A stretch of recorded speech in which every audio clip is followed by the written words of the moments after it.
હું ઈરાકમાં મહિલાના કપડાં સીવતી હતી. એક દિવસ એક આદમી મારા ઘરે આવ્યો અને કહેવા લાગ્યો કે મારી પત્ની બહુ જાડી છે, તમારે મારે ઘરે આવીને તેનું માપ લેવું પડશે. તમે કહેશો એટલા પૈસા હું તમને આપીશ. પછી પૈસાની લાલચથી હું પણ તૈયાર થઈ ગઈ હતી.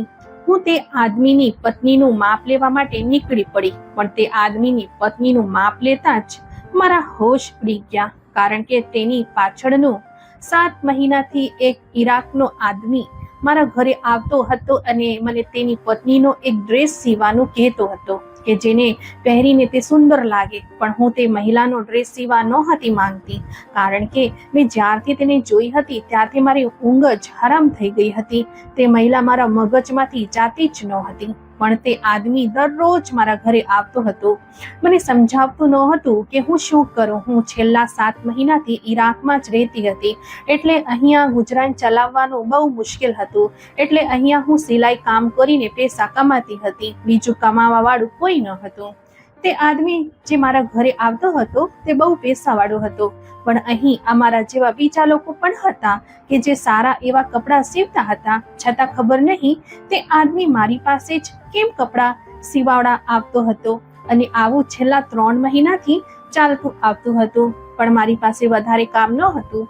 હું રોજ મારા ગ્રાહકોની રાહ જોતી રહેતી, છતાં માંડ-માંડમાં કામ મળતું ન હતું, જેનાથી ઘરનું ભાડું ભરવું પણ મુશ્કેલ થઈ જતું હતું. અને અહીંયા ઈરાકમાં મને દગાથી ફોસલાવીને લાવવામાં આવી હતી. હું લગ્ન કરીને મારા પતિ સાથે ખુશી ખુશી આવી હતી. પણ પછી 10 દિવસ પછી ખબર નહીં કે તે મારો પતિ મને છોડીને ક્યાં જતો રહ્યો. તે દિવસો મારા માટે ખૂબ જ ખરાબ હતું. મેં મારા પતિને શોધવાની કોશિશ કરી, છતાં તે મને ન મળ્યો. તે મને ખાવાનું લેવા જવાના બહાને ગયો હતો અને પાછો તે ક્યારેક પાછો ન આવ્યો. હું ભૂખી તરસી મારા પતિની રાહ જોતી રહી. મારી પાસે ખાલી એક મારો મોબાઈલ જ હતો, પણ મારો પાસપોર્ટ ન હતો. પણ દુઃખની વાત એ હતી કે તે આદમી કોઈ અજાણ્યો માણસ ન હતો, પણ તે મારા પપ્પાના મિત્રનો જ છોકરો હતો. મારા માતા પિતાના મૃત્યુ પછી જીવન કાકા જે મને ભણાવી ગણાવીને મોટી કરી હતી, જીવન કાકા મને બહુ સાચવતા હતા. એટલે તેને તેમના દીકરાના લગ્ન મારી સાથે કરાવી દીધા હતા. મારો પતિ આ લગ્ન પહેલા ઈરાકમાં જ રહેતા હતા. એ ત્યાં ભણવા માટે ગયા હતા. જીવન કાકાએ બહુ મુશ્કેલીથી એને ભારત બોલાવ્યો હતો. જીવન કાકા પાસે બહુ પૈસા હતા, પણ તેમના દીકરા સોહનને કીધું કે તે મારી સાથે લગ્ન કરી લે. પણ એને કીધું કે હું બહુ ભણેલું છું, એટલા માટે ભણેલી જ છોકરી જોઈએ છે. અભણ સાથે હું લગ્ન નહીં કરી શકું. મેં તેની બધી વાત સાંભળી લીધી હતી. ત્યારે મને થયું કે હું આ ઘરમાંથી કંઈક જતી રહું. પણ જીવન કાકા સાથે રહેવાની મારી મજબૂરી હતી. તેમની બધી વાતમાં મારે હા પાડવી પડતી હતી. ના પાડીને મેં તેમને દુઃખી નહોતી કરી શકતી. પછી ખબર નહીં કે જીવન કાકાએ તેમના દીકરાને મનાવ્યો, એટલે તે મારી સાથે લગ્ન કરવા માટે રાજી થઈ ગયા. પણ મને તેમની આંખોમાં મારા માટે નફરત દેખાતી હતી. તેમના દિલમાં મારા માટે જગ્યા જ નહોતી. પણ લગ્નના 2 દિવસ પહેલા હું જીવન કાકાના રૂમમાં જતી રહી. તે મને જોઈને ચોંકી ગયા. તેઓ મને કહેવા લાગ્યા કે દીકરી, બધું ઠીક તો છે ને? તું કેમ અચાનક મારા રૂમમાં આવી ગઈ? તો મેં કીધું કે કાકા, તમે તમારા દીકરાને મારી સાથે લગ્ન કરવા માટે જબરદસ્તી ના કરો તો સારું. આ મારી આખી જિંદગીનો સવાલ છે. હવે તમે જ વિચારી લેજો. તો તે મને કહેવા લાગ્યા કે દીકરી મીના, તારે એનાથી સાથે લગ્ન તો કરવો જ પડશે, નકર તે સાવ રખડું થઈ જશે. પણ તું ચિંતા ન કર, એ તને હંમેશા ખુશ રાખશે. એ જવાબદારી મારી છે. હવે આના પછીના દિવસે મારા લગ્ન હતા. હું દુલ્હન બનીને બહુ મસ્ત લાગતી હતી. લગ્ન બહુ મસ્ત રીતે થયા હતા અને મને મારા પતિના રૂમમાં મોકલી દીધી હતી. મને એવો ડર લાગતો હતો કે મારો પતિ સોહન મને ઇનકાર ન કરી દે તો સારું. પણ પછી જે થયું તે જોઈને તો હું ચોંકી ગઈ. મારો પતિ મને જોઈને જ મારામાં મોહી ગયો હતો. તે મને કહેવા લાગ્યા કે આજે તું બહુ સુંદર લાગે છે. તેના મોઢાથી આ સાંભળીને તો હું પણ ખુશ થઈ ગઈ હતી. મારા પતિએ મને સ્વીકારી લીધી હતી. આ જોઈને જીવન કાકા પણ બહુ ખુશ થઈ ગયા હતા. પછી મારા પતિએ ઈરાક જવાનું વિચાર્યું, પણ સોહન મને પણ સાથે લઈ જવા માંગતા હતા. પણ જીવન કાકા મને તેમના દૂર જવા દેવા માંગતા ન હતા, પણ મારા પતિની આગળ તેમને નમવું જ પડ્યું. આ જોઈને મારી ખુશીનો કોઈ પાર ન રહ્યો. એટલે લગ્નના 1 મહિના પછી હું મારા પતિ સાથે ઈરાક આવી ગઈ હતી, જ્યાં મારા પતિએ મને એક નાના ઘરમાં રાખી હતી. અને ખબર નહીં પણ તે ઈરાક આવીને સાવ બદલાઈ જ ગયો હતો. તે સવારે જતો અને છેક સાંજે આવતો. તે મારી સાથે વાત પણ કરતો ન હતો. આવું 20 દિવસ લગાતાર ચાલ્યું. છતાં તેણે મને એક મોબાઈલ પણ ન લઈ લીધો. પછી એકવાર સન્ડેના દિવસ તેઓ નાસ્તા લેવાના બહાને ગયા હતા. તે પછી ક્યારેક સોહન પાછો ન આવ્યો. સવારની સાંજ પડી ગઈ હતી. મેં સોહનને શોધવાની બહુ કોશિશ કરી હતી, છતાં મને તે ન મળ્યો. આ દેશ મારા માટે તો સાવ અજાણ્યો હતો, છતાં મેં તેમને આખા શહેરમાં શોધ્યો, પણ તેમ છતાં તેમને ન મળ્યો. ઘરે મેં મારો સામાન બધો જોયો તો ત્યાં થોડા પૈસા રાખેલા હતા, પણ મારો પાસપોર્ટ મને ન મળ્યો. મને થયું કે મારો પતિ જ મારો પાસપોર્ટ લઈ ગયા હશે. ઘરમાં એકલી રહીને હું રડી રહી હતી. મને વિચાર આવતા હતા કે મારા પતિ સાથે કંઈક હાદસો ન થઈ ગયો હોય તો સારું, પણ તેમનો સામાન જોયો તો ત્યાં રૂમમાં કંઈક ન હતું. તે મને અજાણ્યા દેશમાં એકલી મૂકીને જતો રહ્યો હતો. મને થયું કે મારો પતિ હવે પાછો નહીં આવે. આખો દિવસ આમ રખડીને મને બહુ ભૂખ લાગી હતી. એક પછી મેં ત્યાં મારા પડોશી મારી બધી વાત જણાવી હતી, એટલે તેને મને મારા ઉપર થોડી દયા કરીને મને ખાવાનું આપ્યું. તે મારા પાડોશી હતા, તે ઓસ્ટ્રેલિયન હતા. તેમનો સ્વભાવ બહુ સારો હતો, એટલે તેને મને સારી રીતે આશરો આપ્યો હતો. પછી મારા ગુજરાત માટે તે બાજુવાળી મહિલા મને કહેવા લાગી કે તમને વધારે કયું કામ આવડે છે બેન? તો મેં કીધું કે મને સિલાઈ કામ સારી રીતે આવે છે. એટલે તેને મને એક નાની એવી દુકાન ખોલી દીધી, પણ ત્યાં કામ બહુ આવતું ન હતું. પણ પછી એક દિવસ એક આદમી મારા દુકાને આવ્યો. તે મને કહેવા લાગ્યો કે મારી પત્ની માટે એક ડ્રેસ સીવડાવવાનો છે, એના માટે તમારે મારી ઘરે આવવું પડશે. એટલે મેં તે પાડોશીને પૂછીને તરત જ તેમના ઘરે જવા માટે તૈયાર થઈ ગઈ હતી. તેને કીધું કે આ તો બહુ મોટો બિઝનેસમેન છે, આને ના પાડતા.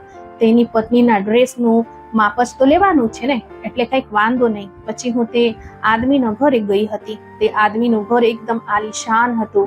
તે બહુ પૈસાવાળો માણસ હતો. પછી મેં તેમની પત્નીને જોઈ તો મારા હોશ ઉડી ગયા. તેને કીધું હતું કે તેની પત્ની થોડી જાડી છે, પણ આ તો કંઈક વધારે જ જાડી હતી. તેના ચહેરા પર માંસ લટકતું હોય તેવું લાગતું હતું. મેં તો વિચાર્યું પણ ન હતું કે તેની પત્ની આટલી બધી જાડી હશે. તે આટલી ભયાનક લાગતી હતી કે તેને જોઈને જ મારા ચીસ નીકળી ગયા હતા. કદાચ તેનો ચહેરો થોડોક ધાજેલો લાગતો હતો. મેં આવી મહિલા ક્યારેક જોઈ ન હતી, એટલે ત્યાંથી ડરીને હું સીધી ભાગી ગઈ હતી. મને થતું હતું કે તે આદમી તો જોવામાં બહુ સુંદર હતો, તો તેની પત્ની કેમ આવી હતી? શું એણે પણ મારા જ જેવા કોઈક મજબૂરી હશે કે તેને આટલો પ્રેમ કરતો હશે? મને કંઈક સમજાતું ન હતું. પછી એક રવિવારે તે પાછો મારો ઘરે આવ્યો અને મને એ જ વસ્તુ કહેવા લાગ્યો કે તમે મારી પત્નીનું માપ લઈ લો. મેં તો તેને સીધી ના પાડી દીધી હતી, પણ મારી વાત માનવા તે તૈયાર જ ન હતો. તે દર અઠવાડિયામાં અમારા ઘરે આવીને મને તેની પત્નીનું માપ લેવા માટે વિનંતી કરતો. તે મને કહેતો હતો કે મેડમ, તમે ખાલી મારી પત્નીને ડ્રેસ સીવજો, હું તને સારા એવા પૈસા આપીશ, આનાથી તમે માલામાલ થઈ જશો. તેની આ વાત હવે મારા માટે બહુ સારી હતી, કારણ કે આમ પણ મારે પૈસાની બહુ જરૂરત હતી. એટલે મેં મારા કાળજા ઉપર પથ્થર રાખીને પાછી તેની વાત માનીને હું તે આદમીના ઘરે જતી રહી હતી. તેની પત્નીને જોઈને મને કંઈક થવા લાગ્યું. ખબર નહીં તે એવી કેમ હતી. મેં માંડ તેમનું પત્નીનું માપ લીધું હતું. તે આખા શરીરમાં ધાજી હતી. તેના શરીરમાંથી બહુ દુર્ગંધ આવતી હતી. મને તો તે આદમીના જ વિચાર આવતા હતા કે તે આદમી આવી મહિલા સાથે શા માટે રહેતો હશે. તેનું માપ લીધા પછી તરત જ હું ત્યાંથી નીકળી ગઈ હતી. તેને જે રીતે ડ્રેસ સીવવાનું કહ્યું હતું તે સીવતા તો મારો 12 વાગ્યો હતો. તે ડ્રેસ સીવવાના તે આદમીએ મને આટલા બધા પૈસા આપ્યા કે મારી આંખો ફાટી ગઈ હતી. તે મારા આ કામથી બહુ ખુશ હતો. પછીના દિવસે તેને બીજો ડ્રેસ સીવવાનું કીધું, પણ તે કંઈક આનાથી અલગ માપનો જ હતો. એટલે આ વખતે હું ખુશી તેના ઘરે માપ લેવા જતી રહી હતી. આ બીજા દિવસે તે મને સારા એવા પૈસા આપવાનો હતો, એટલે મેં તેની પત્નીનું બીજું માપ પણ લઈ લીધું અને એક અઠવાડિયામાં તેને બીજો ડ્રેસ સીવીને આપી દીધો હતો. આ વખતે તે આદમીએ મને ડબલ પૈસા આપ્યા હતા. હવે બસ આવી જ રીતે કામ કરતા કરતા મારે 1 મહિના થઈ ગયા હતા અને અત્યારે હવે મારી પાસે પૈસાની કોઈ કમી નહોતી. પણ તેમ છતાં ક્યારેક મારા પતિની યાદ આવતી કે જે મને છોડીને ક્યાં ભાગી ગયો હતો. મને મારું ઘર પણ યાદ આવતું હતું. મારે હવે પાછું મારા દેશમાં જતું રહેવું હતું, પણ પોલીસની ડરથી હું ઘરની બહાર બહુ નીકળતી નહોતી. એટલે ઘરે બેસીને જ હું મહિલાના કપડાં સીવતી રહેતી. પણ પછી એકવાર પાછું મારે તે આદમીના ઘરે તેની પત્નીના ડ્રેસનું માપ લેવા જવાનું થયું. તે આદમી દર વખતે તેની પત્નીને અલગ અલગ માપ લેવડાવતો હતો. આ જ વસ્તુ મને સમજાતી નહોતી, પણ આ વખતે મેં તેની પત્નીનું માપ લીધી તો મારી નજર તેની પત્નીના ગળા ઉપર પડી. તેના ગળાનો થોડો ભાગ દાઝેલો હતો. મને તેને પૂછવાનું ઘણું મન થતું હતું, પણ મને થોડો ડર લાગતો હતો. અને તેની પત્ની જો કે મારી સાથે વાત જ નહોતી કરતી. મને સમજાતું નહોતું કે આની સાથે શું થયું હશે. પણ જેવી તેને હું કંઈક પૂછવા જતી તે પહેલા તેને મારી સામે જોઈને ડરીને સીધી મારા હાથમાં એક કાગળ મૂકી દીધી. તે આપતા આપતા તેના હાથ રૂંચતા હતા. ત્યાં અચાનક તે આદમી આવી ગયો હતો. પહેલા હું માપ લેતી તો તે તેની પત્નીની સામેથી કાંઈક જતો ન હતો, પણ હવે મને થયું કે તેનો મારા ઉપર વિશ્વાસ આવી ગયો હશે. પણ અત્યારે મારું હૃદય બહુ ધડકી રહ્યું હતું. એવું થતું હતું કે મેં કોઈ મોટો ગુનો કરી રાખ્યો છે. એટલે હું માપ લઈને જલ્દી ઘરે પાછી આવી ગઈ હતી. ઘરે આવીને મેં તરત જ તે કાગળ ખોલીને જોયું તો મારા હોશ ઉડી ગયા હતા. તેમાં એક નંબર લખેલો હતો, પણ મને સમજાતું ન હતું કે આ નંબર કોનો હશે અને તે મને આ નંબર શા માટે આપ્યો હતો. પછી હું ત્યાં પાડોશન પાસે જતી રહી. ત્યાં જઈને મેં તે નંબર ઉપર ફોન લગાવ્યો તો કોઈક આદમીએ ઉઠાવ્યો હતો. એટલે મેં ડરીને ફોન સીધો કાપી નાખ્યો હતો. તો થોડી વાર પછી તેનો સામેથી ફોન આવ્યો અને તેને કીધું કે હું તમારા ઘરની બહાર ઊભો છું. આ સાંભળીને તો મારો પરસેવો છૂટી ગયો હતો. પછી જેવી હું મારા ઘરની બહાર ગઈ તો ત્યાં તે માણસ વર્દીમાં તેમનું મોઢું છુપાવીને ઊભો હતો. તેને મને કીધું કે મારે તમારી સાથે એક જરૂરી વાત કરવી છે. એટલે હું તેને ઘરની અંદર લઈ ગઈ. પછી એને મને જે વાત જણાવી તે સાંભળીને તો મારા રૂવાણા ઊભા થઈ ગયા. તે માણસ એક ગુપ્તચર એજન્ટ હતો કે જે કોઈક મિશન ઉપર હતો. આ મિશન એક આદમીની વિરુદ્ધ હતું, પણ તે માણસ બહુ જાલિમ હતો. તેને બધા પસંદ કરતા હતા, પણ તે બધી છોકરીઓને ધ્યાનમાં રાખીને દાણચોરી કરતો હતો. તે જેને પોતાની પત્ની માનતો, પણ હકીકતમાં તે છોકરી તેની પત્ની નહોતી. પણ તે માણસ છોકરીને નકલી માંસથી જાડી કરતો હતો, જેથી તે છોકરીની અંદર સ્મગલિંગનો સામાન છુપાવી શકે. એ છોકરીના ચહેરા ઉપર દાઝેલું માંસ લગાવતો કે જેથી તે સાચું જ લાગે. તે દર વખતે અલગ અલગ છોકરીને માંસ લગાવીને તૈયાર કરતો હતો. એટલે તેને ઓળખવી બહુ મુશ્કેલ થઈ જતી હતી. તે આદમી લોકોના શરીરમાં દાણચોરીનો સામાન છુપાવીને અલગ રીતે સ્મગલિંગ કરતો હતો. તે છોકરીને મને કાગળ આપી હતી તે ખુદ એક ગુપ્તચર એજન્ટ હતી. તે બહુ મુશ્કેલીથી અહીંયા સુધી પહોંચી હતી. તે એજન્ટ જે મારા ઘરે આવ્યો હતો તે મને કહેવા લાગ્યો કે તમે આ માણસને પકડવામાં અમારી મદદ કરો. તમારે બસ આટલું જ કરવાનું કે હવે જ્યારે તમે તેના ઘરે માપ લેવા જાઓ ત્યારે તમારે તેને એક ફોન આપવાનો છે. પહેલા તો મને ડર લાગ્યો, પણ મેં તેને એક શરત જ કામ કરવા માટે હા પાડ્યું. તે મંજૂર થઈ ગયો હતો. પછી હું તેના ઘરે માપ લેવા ગઈ અને મેં છુપી રીતે તે મહિલાને ફોન આપી દીધો અને પેલા આદમીએ ખબર ના પડે તે રીતે એજન્ટ પાસે આપતી રહી. અને મારી શરત મુજબ તેને મને પાછી મારા દેશ મોકલવામાં મારી મદદ કરી હતી. અને તે આદમીને તેણે પકડી લીધો હતો. હું મારા દેશ આવી ત્યારે જીવન કાકાની તબિયત બહુ ખરાબ હતી.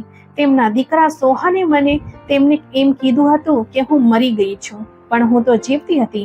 મને જોઈને જીવન કાકા રડવા લાગ્યા. આ પછી કાકાએ તેમની બધી મિલકત મારા નામ ઉપર કરી લીધી હતી, જે તેને તેમના દીકરાના નામ ઉપર કરી હતી. પછી મારો પતિ મારા ઘરે આવીને મારી માફી માંગવા લાગ્યા હતા કે હું હવેથી આવું નહીં કરું. પણ તે હેવાન સાથે રહીને હવે હું શું કરતી? હું તેના પર વિશ્વાસ નહોતી કરી શકતી. મેં તે દિવસે જ તેની સાથે છૂટાછેડા લઈ લીધા હતા. તે હવે સાવ ખાલી હાથ રહી ગયો હતો. તો મિત્રો, તમે બધા મને કહો કે મેં મારા પતિને છૂટાછેડા આપીને સાચું કર્યું છે કે મારે બાકીનું જીવન તેમની સાથે વિતાવવું જોઈએ? મિત્રો, આશા છે કે આજની વાર્તા પણ તમને ગમી હશે. વિડીયોને લાઈક કરીને વધુમાં વધુ શેર પણ કરજો અને આવી જ અવનવી વાર્તા સાંભળવા માટે અમારા ચેનલને સબસ્ક્રાઇબ જરૂરથી કરજો અને આપણે ફરી મળીશું એક નવી વાર્તામાં. ત્યાં સુધી ધન્યવાદ.